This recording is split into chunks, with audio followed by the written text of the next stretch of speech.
آئیے ناظرین، آج میں انشاءاللہ الکریم پیارے آقا صلی اللہ علیہ وآلہ وسلم کا عطا فرمایا ہوا ایک ایسا وظیفہ آپ کو عرض کرنے لگا ہوں کہ اس کی دو خصوصیات ہیں۔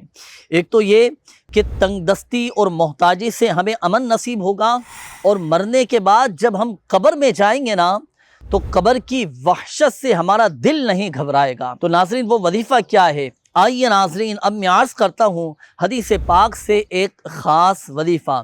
اللہ پاک کے آخری نبی صلی اللہ علیہ وآلہ وسلم نے ارشاد فرمایا کہ جس شخص نے روزانہ 100 مرتبہ یہ کلمہ پڑھا، لا الہ الا اللہ الملک الحق المبین، جس نے روزانہ 100 مرتبہ اس کلمے کو اپنا ورد بنا لیا تو دنیا میں بحالت زندگی اس کو محتاجی سے امن نصیب ہوگا، اور دوسرا فائدہ یہ ہوگا کہ موت کے بعد قبر کی وحشت سے دل نہیں گھبرائے گا۔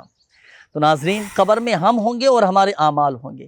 ناظرین، اگر ہم چاہتے ہیں کہ ہمیں دنیا میں بھی محتاجی سے امن نصیب ہو اور مرنے کے بعد جب قبر میں جائیں نا تو قبر کی وحشت سے، گھبراہٹ سے بھی ہمیں امن نصیب ہو، قبر ہمارے لیے راحت و سکون کا سبب بن جائے، تو اس کے لیے روزانہ کی بنیاد پر 100 مرتبہ اس کلمے کو اپنا ورد بنا لیجئے گا۔